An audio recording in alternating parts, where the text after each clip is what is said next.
ಸ್ನೇಹಿತರೆ, ಇವತ್ತಿನ ವಿಡಿಯೋದಲ್ಲಿ 2025ರ ಡಿಸೆಂಬರ್ ತಿಂಗಳಿನ ಸಿಂಹ ರಾಶಿಯವರ ಭವಿಷ್ಯ ಯಾವ ರೀತಿ ಇರುತ್ತೆ ಅನ್ನೋದನ್ನು ತಿಳಿಸ್ಕೊಡ್ತೀನಿ. ಸ್ನೇಹಿತರೆ, ನಾವು ಯಾವುದೇ ಒಂದು ರಾಶಿ ಭವಿಷ್ಯವನ್ನು ತಿಳ್ಕೋಬೇಕು ಅಂತಂದರೆ ಮೊದಲು ನಾವು ಗ್ರಹಗಳ ಸ್ಥಾನ ಯಾವ ರೀತಿ ಇರುತ್ತೆ ಅನ್ನೋದನ್ನು ತಿಳ್ಕೋಬೇಕಾಗುತ್ತೆ. ಹಾಗಾಗಿ ಮೊದಲು ನಾನು ಗ್ರಹಗಳ ಸ್ಥಾನ ಯಾವ ರೀತಿ ಇದೆ, ಯಾವ ಯಾವ ಗ್ರಹಗಳು ಯಾವ ಮನೆಯಲ್ಲಿ ಇದ್ದಾವೆ ಅನ್ನೋದನ್ನು ತಿಳಿಸ್ಕೊಡ್ತೀನಿ. ನಂತರ ಒಟ್ಟಾರೆಯಾಗಿ ಸಿಂಹ ರಾಶಿಯವರ ಭವಿಷ್ಯ ಯಾವ ರೀತಿ ಇರುತ್ತೆ ಅಂತ ತಿಳಿಸ್ಕೊಡ್ತೀನಿ. ಈ ವಿಡಿಯೋನ ಎಲ್ಲೂ ಕೂಡ ಸ್ಕಿಪ್ ಮಾಡದೆ ಕೊನೆವರೆಗೂ ನೋಡಿ. ಹಾಗೆ ನೀವೇನಾದರೂ ನಮ್ಮ ಚಾನಲ್ಗೆ ಹೊಸಬ್ರಾಗಿದ್ದರೆ ದಯವಿಟ್ಟು ಈ ಕೂಡಲೇ ಸಬ್ಸ್ಕ್ರೈಬ್ ಮಾಡ್ಕೊಳ್ಳಿ. ಸ್ನೇಹಿತರೆ, ಮೊದಲನೇದಾಗಿ ಸೂರ್ಯನು ಸಿಂಹ ರಾಶಿಯ 4ನೇ ಮನೆಯಾದ ವೃಶ್ಚಿಕ ರಾಶಿಯಲ್ಲಿ ಡಿಸೆಂಬರ್ 16ರವರೆಗೆ ಇರ್ತಾನೆ. ಡಿಸೆಂಬರ್ 16ರಿಂದ ಸಿಂಹ ರಾಶಿಯ 5ನೇ ಮನೆಯಾದ ಧನು ರಾಶಿಗೆ ಸಣ್ಣ ಸಂಚಾರವನ್ನು ಬದಲಾಯಿಸ್ತಾನೆ. ಇನ್ನು ಬುಧನು ಡಿಸೆಂಬರ್ 29ರಂದು ಸಿಂಹ ರಾಶಿಯ 4ನೇ ಮನೆಯಾದ ವೃಶ್ಚಿಕ ರಾಶಿಗೆ ಅಂದರೆ ವೃಶ್ಚಿಕ ರಾಶಿಯಿಂದ ಧನು ರಾಶಿಗೆ ಅಂದರೆ ಸಿಂಹ ರಾಶಿಯ 5ನೇ ಮನೆಯಾದ ಧನು ರಾಶಿಗೆ ತನ್ನ ಸಂಚಾರವನ್ನು ಬದಲಾಯಿಸ್ತಾನೆ. ಶುಕ್ರನು ಡಿಸೆಂಬರ್ 29ರಂದು ಸಿಂಹ ರಾಶಿಯ 4ನೇ ಮನೆಯಾದ ವೃಶ್ಚಿಕ ರಾಶಿಯಿಂದ ಸಿಂಹ ರಾಶಿಯ 5ನೇ ಮನೆಯಾದ ಧನು ರಾಶಿಗೆ ತನ್ನ ಪ್ರವೇಶವನ್ನು ಬದಲಾಯಿಸ್ತಾನೆ. ಬುಧ ಮತ್ತು ಶುಕ್ರ ಇಬ್ಬರೂ ಕೂಡ ಒಂದೇ ತಿಂಗಳಿನಲ್ಲಿ ಸ್ವಲ್ಪ ದಿನಾಂಕಗಳು ಅದಲು ಬದಲಾಗುತ್ತೆ. ಒಂದೇ ರೀತಿ ವೃಶ್ಚಿಕ ರಾಶಿಯಿಂದ ಧನು ರಾಶಿಗೆ ತಮ್ಮ ಸಂಚಾರವನ್ನು ಬದಲಾಯಿಸ್ತಾರೆ. ಇನ್ನು ಮಂಗಳನು ಡಿಸೆಂಬರ್ 7ರಂದು ವೃಶ್ಚಿಕ ರಾಶಿಯಿಂದ ಧನು ರಾಶಿಗೆ ತನ್ನ ಸಂಚಾರವನ್ನು ಬದಲಾಯಿಸ್ತಾನೆ. ಸ್ನೇಹಿತರೆ, ಈ ಡಿಸೆಂಬರ್ ತಿಂಗಳಿನಲ್ಲಿ 4 ಗ್ರಹಗಳು ಒಂದೇ ಕಡೆ ಸೇರುವ ಸಾಧ್ಯತೆ ಹೆಚ್ಚಾಗಿದೆ. ಅದರ ಬಗ್ಗೆ ನಾನು ಮತ್ತೊಂದು ವಿಡಿಯೋದಲ್ಲಿ ವಿವರಣೆಯನ್ನು ಕೊಡ್ತೀನಿ. ಇನ್ನು ಗುರು ಡಿಸೆಂಬರ್ 5ರಂದು ಕಟಕ ರಾಶಿಯಿಂದ ಅಂದರೆ ಸಿಂಹರಾಶಿಯ 12ನೇ ಮನೆಯಾದ ಕಟಕ ರಾಶಿಯಿಂದ ಸಿಂಹರಾಶಿಯ 11ನೇ ಮನೆಯಾದ ಮಿಥುನ ರಾಶಿಗೆ ತನ್ನ ಸಂಚಾರವನ್ನು ಬದಲಾಯಿಸ್ತಾನೆ. ಇನ್ನು ಶನಿ ಈ ಡಿಸೆಂಬರ್ ತಿಂಗಳು ಪೂರ್ತಿ ಮೀನ ರಾಶಿಯಲ್ಲಿ ಇರ್ತಾನೆ. ರಾಹು ಈ ತಿಂಗಳು ಪೂರ್ತಿ ಕುಂಭ ರಾಶಿಯಲ್ಲಿರ್ತಾನೆ. ಕೇತು ಈ ತಿಂಗಳು ಪೂರ್ತಿ ಸಿಂಹ ರಾಶಿಯಲ್ಲಿ ಇರ್ತಾನೆ.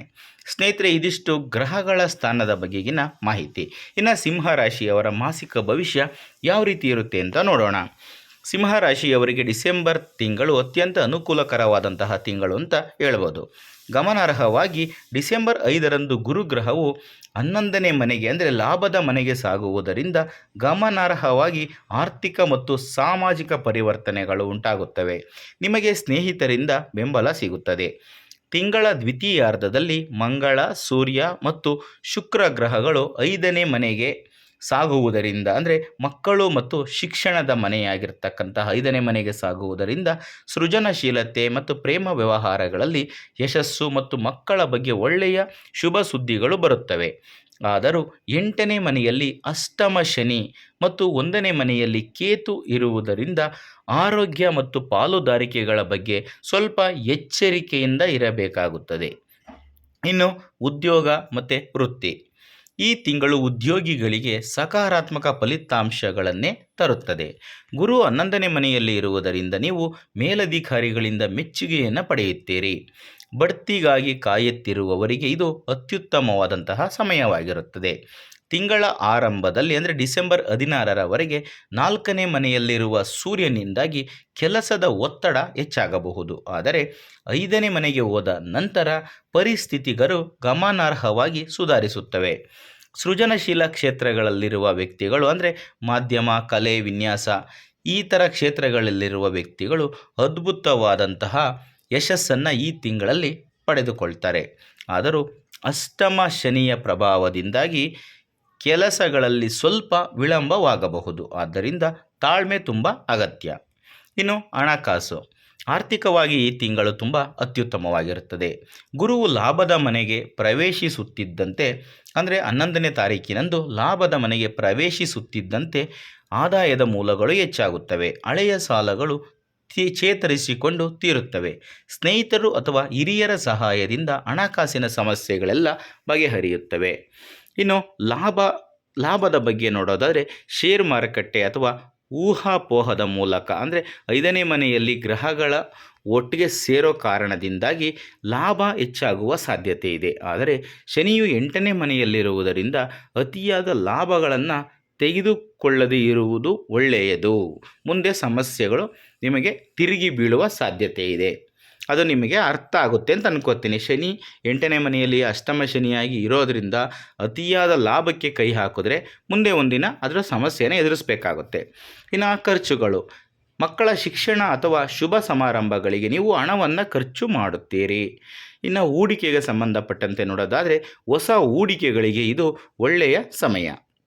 ಇನ್ನು ಕುಟುಂಬ ಮತ್ತು ಸಂಬಂಧಗಳು, ಕುಟುಂಬ ಜೀವನವು ಆನಂದಮಯವಾಗಿರುತ್ತದೆ. 11ನೇ ಮನೆಯಲ್ಲಿ ಗುರು ಸಾಮಾಜಿಕ ಸಂಬಂಧಗಳನ್ನು ಸುಧಾರಿಸುತ್ತಾನೆ. ನೀವು ಸ್ನೇಹಿತರೊಂದಿಗೆ ರಜಾ ಪ್ರವಾಸಗಳನ್ನು ಯೋಜಿಸುವ ಸಾಧ್ಯತೆ ಇದೆ. ತಿಂಗಳ ದ್ವಿತೀಯಾರ್ಧದಲ್ಲಿ 5ನೇ ಮನೆಯಲ್ಲಿ ಗ್ರಹಗಳ ಸಂಚಾರವು ಪ್ರೇಮ ವ್ಯವಹಾರಗಳಲ್ಲಿ ಯಶಸ್ಸನ್ನು ತರುತ್ತದೆ. ಸಂತಾನಕ್ಕಾಗಿ ಕಾಯುತ್ತಿರುವ ದಂಪತಿಗಳು ಒಳ್ಳೆಯ ಸುದ್ದಿಯನ್ನು ಕೇಳುತ್ತಾರೆ. ಆದರೂ 7ನೇ ಮನೆಯಲ್ಲಿ ರಾಹು ನಿಮ್ಮ ಸಂಗಾತಿಯೊಂದಿಗೆ ಸಣ್ಣ ಪುಟ್ಟ ತಪ್ಪು ಗ್ರಹಿಕೆಗಳನ್ನು ಉಂಟು ಮಾಡಬಹುದು.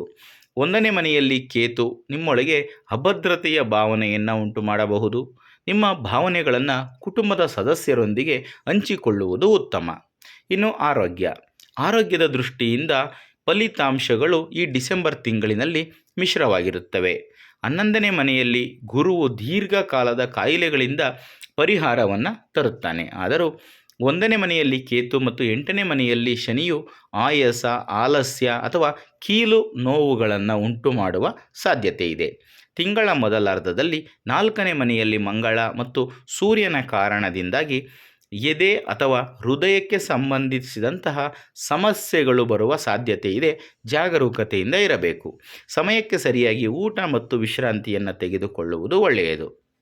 ಇನ್ನು ವ್ಯಾಪಾರದ ಮಾಲೀಕರಿಗೆ ಇದು ಲಾಭದಾಯಕವಾದಂತಹ ತಿಂಗಳು.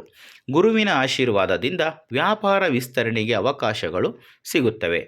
ಹೊಸ ಪಾಲುದಾರಿಕೆಗಳನ್ನು ಪ್ರವೇಶಿಸಲು ಅಂದರೆ ಡಿಸೆಂಬರ್ 5ರ ನಂತರ ಹೊಸ ಪಾಲುದಾರಿಕೆಗಳನ್ನು ಪ್ರವೇಶಿಸಲು ಇದು ಒಳ್ಳೆಯ ಸಮಯ. ಆದರೂ ರಾಹು 7ನೇ ಮನೆಯಲ್ಲಿರುವುದರಿಂದ ಪಾಲುದಾರರೊಂದಿಗೆ ಸ್ಪಷ್ಟ ಸಂವಹನ ನಡೆಸುವುದು ಉತ್ತಮ. ತಿಂಗಳ ದ್ವಿತೀಯಾರ್ಧವು ಷೇರು ಮಾರುಕಟ್ಟೆ ವ್ಯಾಪಾರಿಗಳಿಗೆ ಅನುಕೂಲಕರವಾಗಿರುತ್ತದೆ. ಇನ್ನು ವಿದ್ಯಾರ್ಥಿಗಳಿಗೆ ಇದು ಅದ್ಭುತವಾದಂತಹ ಸಮಯ. ಬುಧ, ಸೂರ್ಯ, ಮಂಗಳ ಮತ್ತು ಶುಕ್ರ ಗ್ರಹಗಳು 5ನೇ ಮನೆಗೆ ಅಂದರೆ ಶಿಕ್ಷಣದ ಮನೆಗೆ ಸಾಗುವುದರಿಂದ ಅಧ್ಯಯನದಲ್ಲಿ ಆಸಕ್ತಿ ಹೆಚ್ಚಾಗುತ್ತದೆ. ಸ್ಪರ್ಧಾತ್ಮಕ ಪರೀಕ್ಷೆಗಳಲ್ಲಿ ನೀವು ಯಶಸ್ಸನ್ನು ಸಾಧಿಸುತ್ತೀರಿ. ಸೃಜನಶೀಲತೆ ಅಭಿವೃದ್ಧಿಯನ್ನು ಕಾಣುತ್ತದೆ. ಉನ್ನತ ಶಿಕ್ಷಣಕ್ಕಾಗಿ ವಿದೇಶಕ್ಕೆ ಹೋಗಲು ಬಯಸುವವರಿಗೆ ಗುರು ತುಂಬ ಅನುಕೂಲವನ್ನು ಮಾಡಿಕೊಡುತ್ತಾನೆ. ಸ್ನೇಹಿತರೆ, ಇದಿಷ್ಟು ಡಿಸೆಂಬರ್ ತಿಂಗಳಿನ ಸಿಂಹರಾಶಿಯವರ ಭವಿಷ್ಯ. ಜೊತೆಗೆ ಕೆಲವೊಂದಷ್ಟು ಪರಿಹಾರಗಳು ಏನು ಅಂತ ನೋಡೋದಾದರೆ, ಶನಿ ಗ್ರಹ ಪರಿಹಾರ ಅಂದರೆ ಅಷ್ಟಮ ಶನಿಗಾಗಿ ಏನು ಪರಿಹಾರ ಮಾಡಬೇಕು ಅಂದರೆ, ಅಷ್ಟಮ ಶನಿಯ ಪ್ರಭಾವವನ್ನು ಕಡಿಮೆ ಮಾಡಲು ಪ್ರತಿ ಶನಿವಾರದಂದು ಶನಿದೇವರಿಗೆ ಹನುಮಾನ್ ಚಾಲೀಸವನ್ನು ಪಠಿಸಬೇಕು ಅಥವಾ ತೈಲಾಭಿಷೇಕವನ್ನು ಮಾಡಬೇಕು.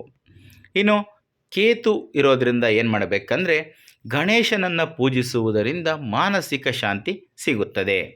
ಇನ್ನು ಸೂರ್ಯನಿಗೋಸ್ಕರ ಏನು ಮಾಡಬೇಕಂದ್ರೆ, ಆರೋಗ್ಯ ಮತ್ತು ಆತ್ಮವಿಶ್ವಾಸಕ್ಕಾಗಿ ಪ್ರತಿದಿನ ಸೂರ್ಯ ನಮಸ್ಕಾರಗಳನ್ನು ಮಾಡಬೇಕು. ಇನ್ನು ಬಡ ವಿದ್ಯಾರ್ಥಿಗಳಿಗೆ ಪುಸ್ತಕಗಳು ಅಥವಾ ಪೆನ್ನುಗಳನ್ನು ದಾನ ಮಾಡುವುದರಿಂದ ನಿಮ್ಮ ಶೈಕ್ಷಣಿಕ ಬೆಳವಣಿಗೆಗೆ ಸಹಕಾರಿಯಾಗುತ್ತದೆ.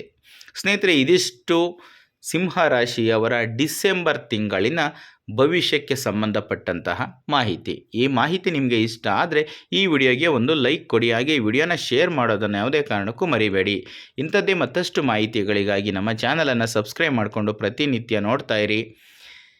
ಮುಂದಿನ ವಿಡಿಯೋದಲ್ಲಿ ಮತ್ತೊಂದು ಹೊಸ ರಾಶಿ, ಹೊಸ ಭವಿಷ್ಯ, ಹೊಸ ವಿಷಯದೊಂದಿಗೆ ಸಿಗ್ತೀನಿ. ಎಲ್ರಿಗೂ ಕೂಡ ಒಳ್ಳೆಯದಾಗಲಿ. ಧನ್ಯವಾದಗಳು.